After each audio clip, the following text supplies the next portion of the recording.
O caminho de Marcos, da escuridão à luz da CCB. Marcos sempre foi um homem de sorriso fácil. Alto, forte, com mãos calejadas de quem trabalhou desde cedo, ele tinha o dom de fazer as pessoas se sentirem à vontade. Mas por trás daquele jeito descontraído, havia um segredo que o consumia há anos: a heroína. Tudo começou depois de um acidente de trabalho, quando um machucado nas costas o deixou com dores insuportáveis. Os remédios prescritos aliviaram no começo, mas logo não eram mais suficientes. Foi então que um amigo lhe ofereceu algo mais forte. Só uma vez, pensou. Mas uma vez virou duas viraram semanas, e logo Marcos estava preso em um ciclo que destruía sua vida. O dinheiro do salário sumia, as mentiras para a família se multiplicavam, e o homem que antes era tão presente agora vivia entre a culpa e a necessidade da próxima dose. Sua esposa, Ana, percebeu as mudanças. O marido que antes chegava em casa cansado, mas carinhoso, agora chegava com os olhos vidrados, o humor instável. Uma noite, depois de encontrar um papelote escondido na gaveta, ela o confrontou. Marcos, envergonhado, prometeu parar. Mas as promessas duravam apenas até a abstinência apertar.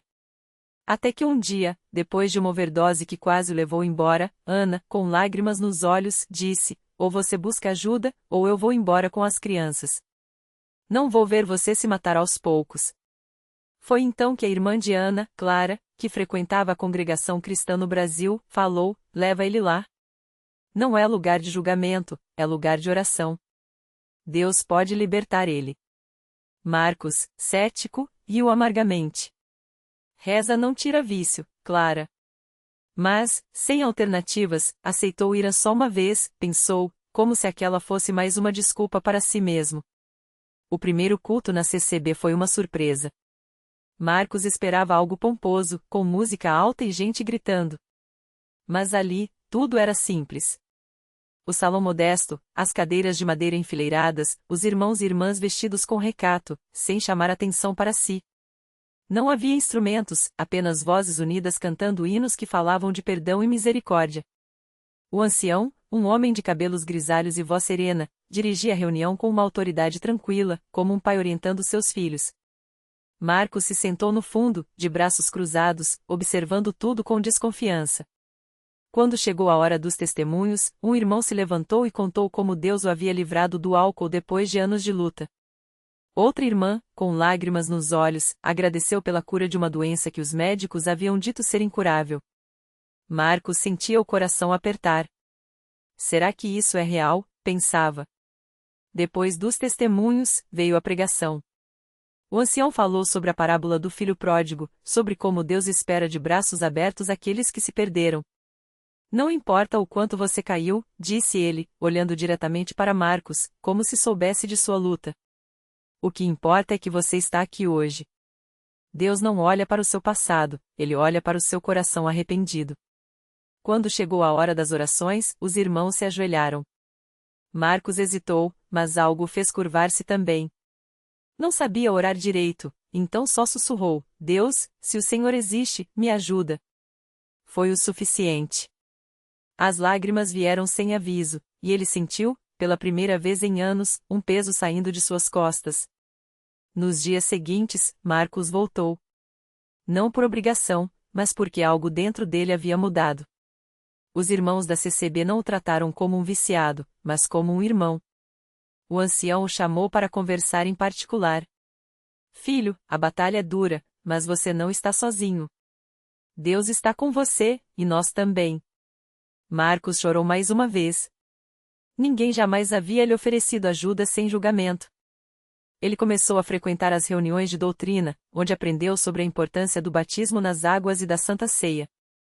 É um novo nascimento, explicou o ancião. Quando você desce as águas, morre para o velho homem e ressuscita para uma nova vida.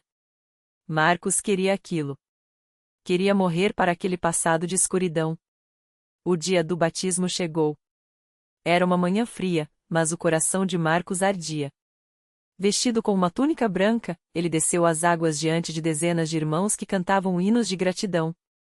Quando emergiu, sentiu algo que não conseguia explicar, uma paz que não vinha de nenhuma substância, mas de dentro. Estou limpo, pensou. Mas a luta não havia terminado. A abstinência veio forte, e as tentações também. Uma noite, depois de um dia difícil, Marcos sentiu o desejo voltando com força. Tremendo, ligou para o ancião. Não aguento mais, irmão. Vou cair de novo. O ancião não hesitou, venha para a igreja agora. Vamos orar. Quando Marcos chegou, a igreja estava vazia, exceto pelo ancião e mais 2 irmãos que haviam sido chamados. Eles se ajoelharam ao seu lado e começaram a orar em voz alta, com uma fé que Marcos nunca havia visto. Senhor, livra este teu servo. Quebra estas correntes. Marcos chorava, sentindo uma batalha espiritual acontecendo ali mesmo. De repente, como se uma mão invisível o tivesse tocado, a ânsia pela droga sumiu. Não foi gradual. Foi instantâneo. Ele se levantou, surpreso, e olhou para os irmãos. Acabou, disse, incrédulo. Não sinto mais vontade. O ancião sorriu. Não foi você, filho. Foi Deus.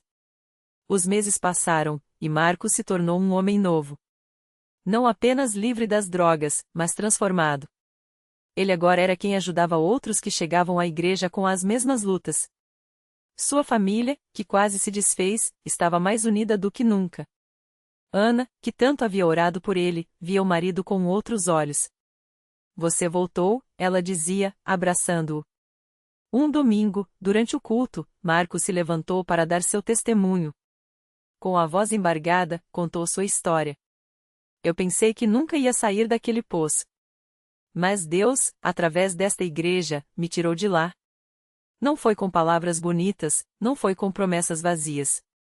Foi com oração, com amor, com irmãos que não me abandonaram. Muitos choravam. O ancião, ao final, disse: Isso é a congregação cristã no Brasil. Não somos perfeitos, mas servimos a um Deus que é. E ele ainda faz milagres.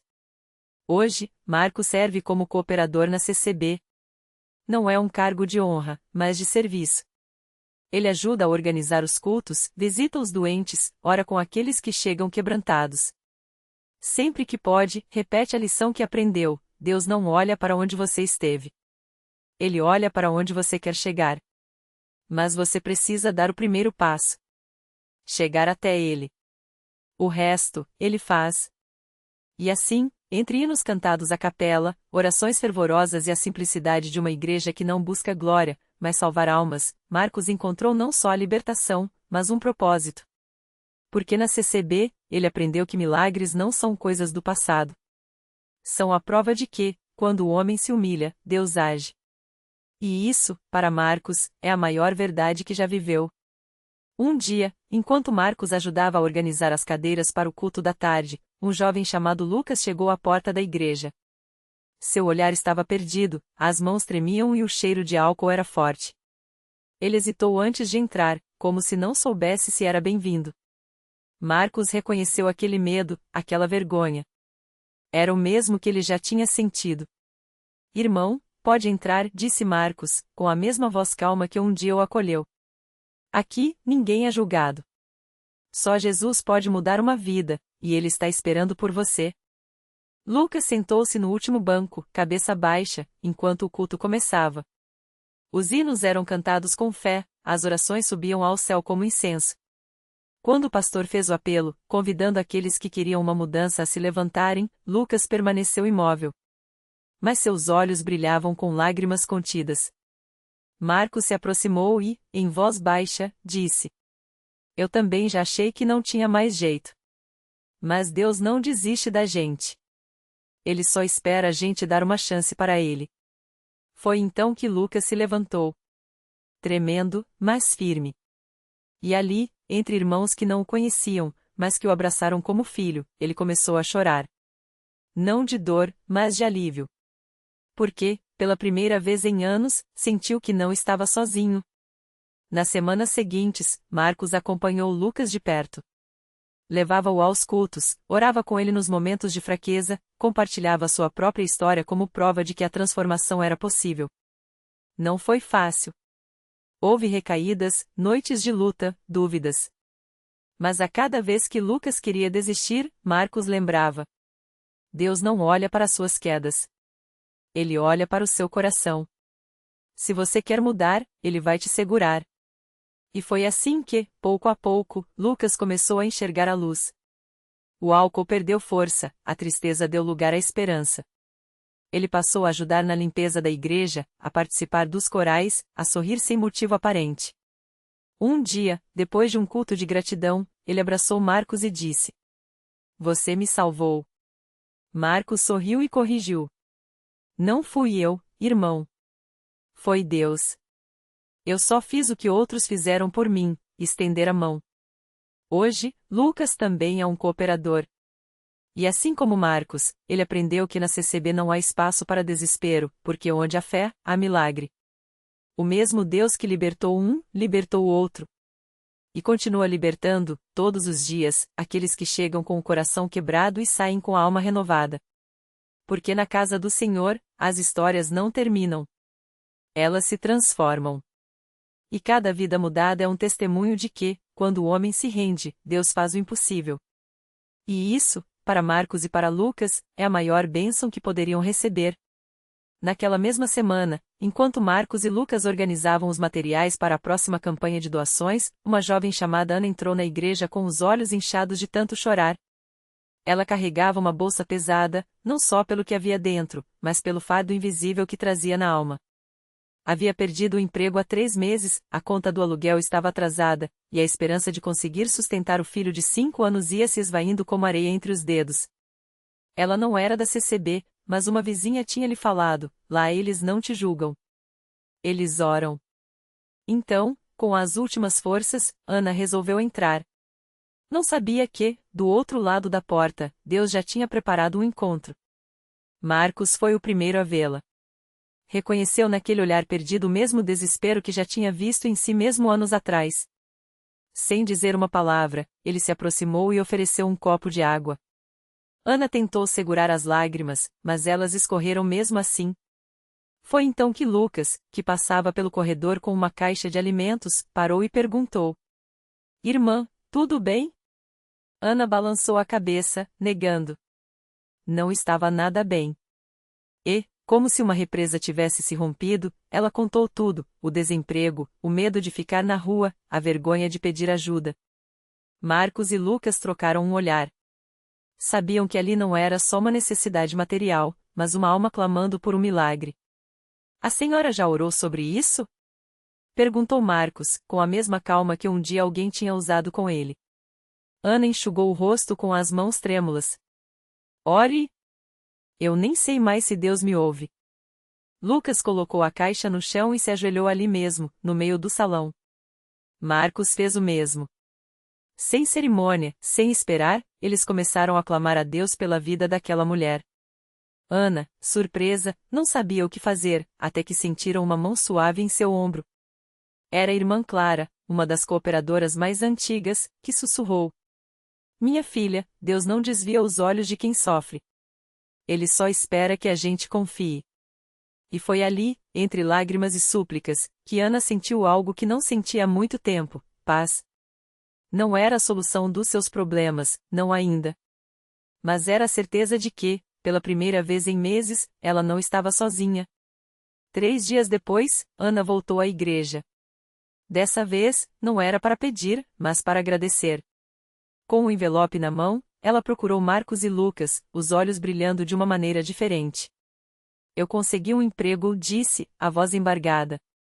"A empresa ligou ontem. Disse que tinha uma vaga urgente e que meu currículo foi o primeiro que chamaram. Não faz sentido, porque eu nem tinha me candidatado lá." Marcos sorriu, lembrando de como Deus também tinha agido em sua vida de forma inesperada. "Faz todo sentido, irmã.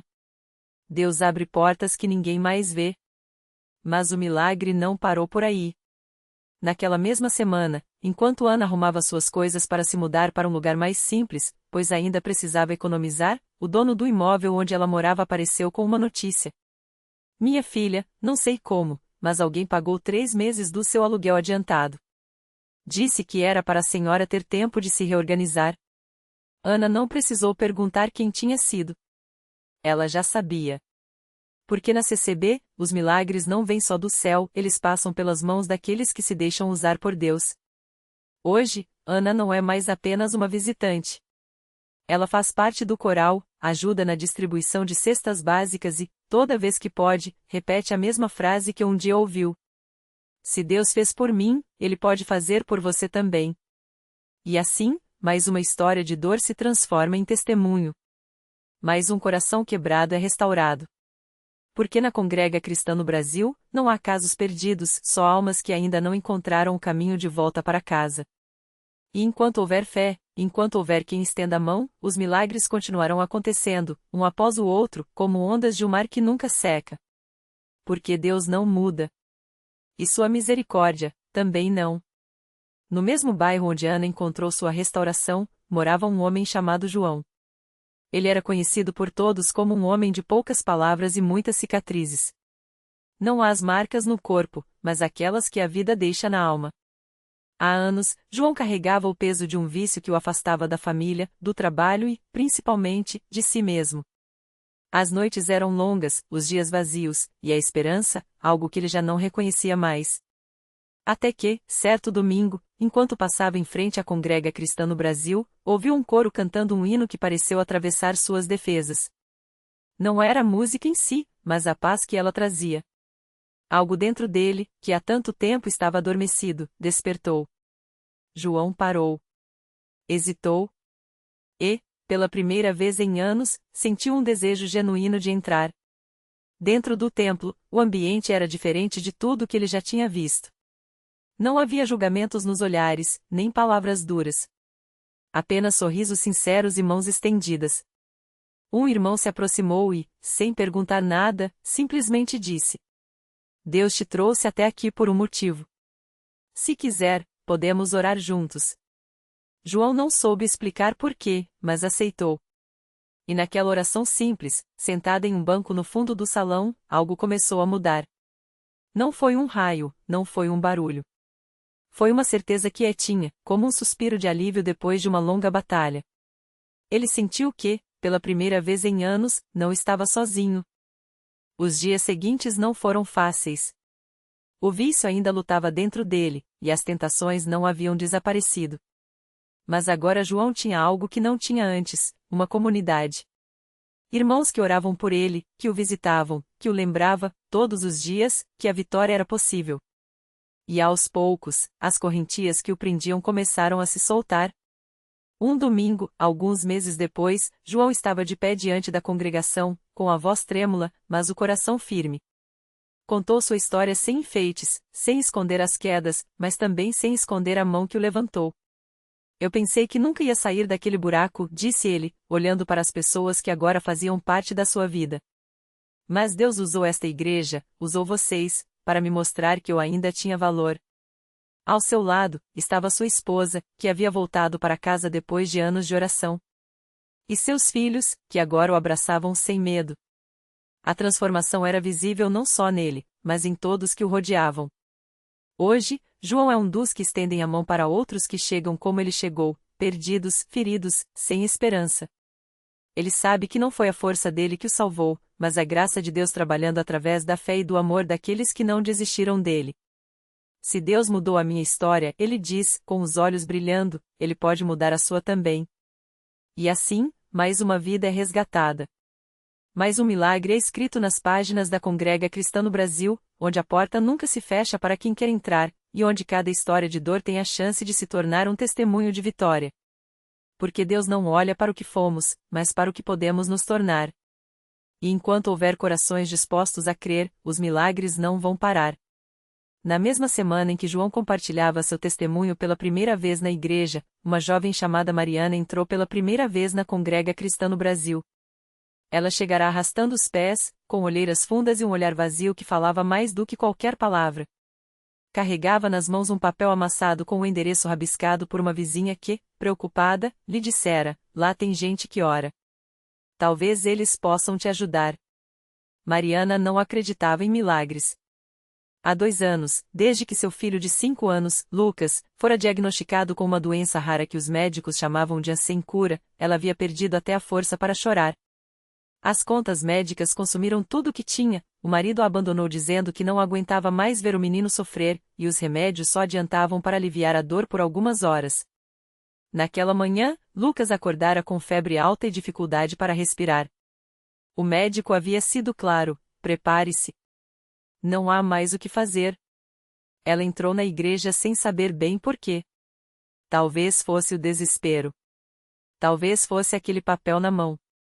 O que Mariana não esperava era encontrar João logo na porta, com aquele mesmo sorriso que agora brilhava nele como uma marca de quem havia sido resgatado.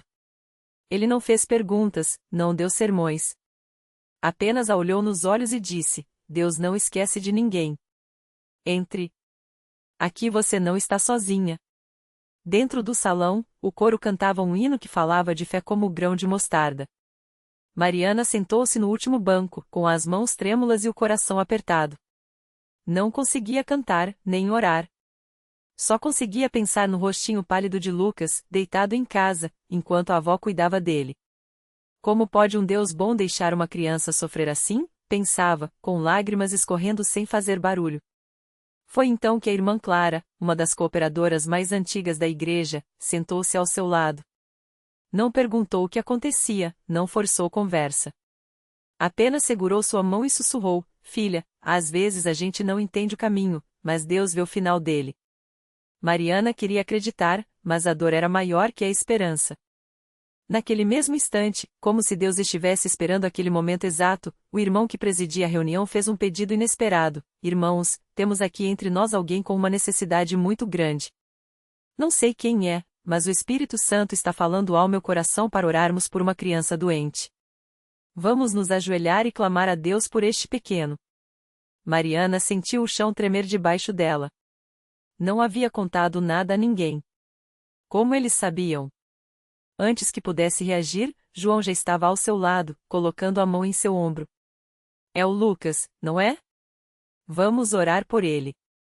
Ela não conseguiu segurar o choro.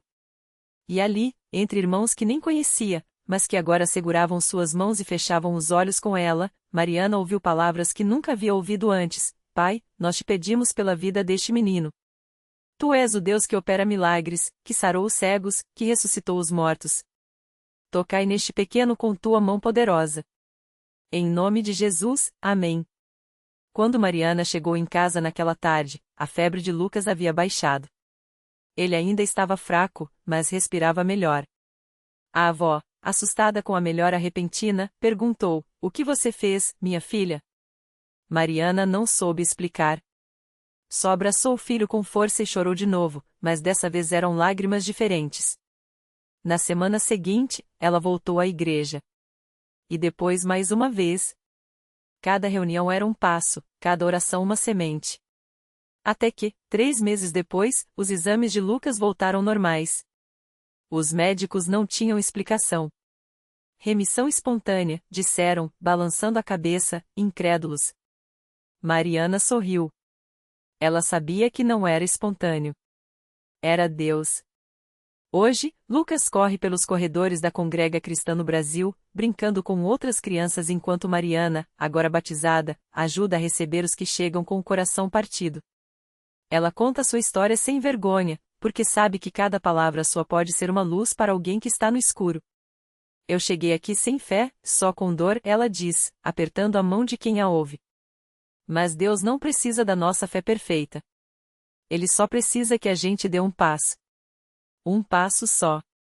E assim, como João, como tantos outros, Mariana se tornou mais uma prova de que onde há um coração quebrado e uma igreja de portas abertas, Deus está pronto para escrever um novo capítulo. Porque na Congrega Cristã no Brasil, os milagres não são lendas do passado. São histórias do hoje. Histórias de gente como você e como eu, que descobriu que, quando tudo parece acabado, é justamente ali que Deus começa a agir. O milagre que não acaba. Aqueles que ouviram Mariana naquele dia não sabiam que, enquanto ela falava, um homem ao fundo da igreja chorava em silêncio.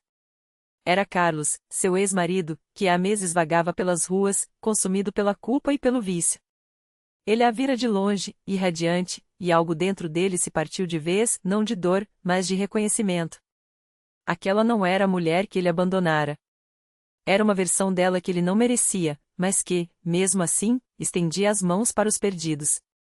Naquela noite, Carlos aproximou-se tremendo.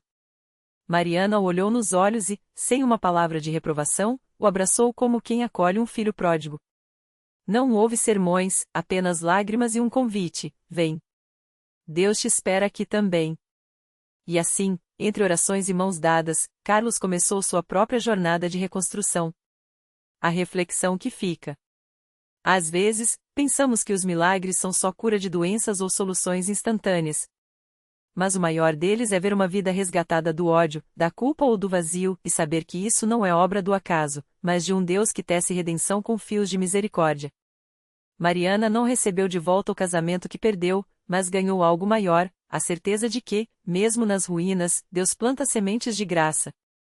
E Carlos descobriu que o perdão não é merecido, mas oferecido, e que um novo começo sempre cabe na história de quem se deixa achar. A lição: Deus não exige que você tenha todas as respostas, apenas que dê o primeiro passo, mesmo que seja com as mãos vazias e o coração em pedaços. Porque os milagres não começam quando tudo está resolvido, eles nascem quando, no meio do caos, alguém escolhe confiar mais no autor da vida do que nas cicatrizes da própria história. E você? Qual passo está esperando para dar?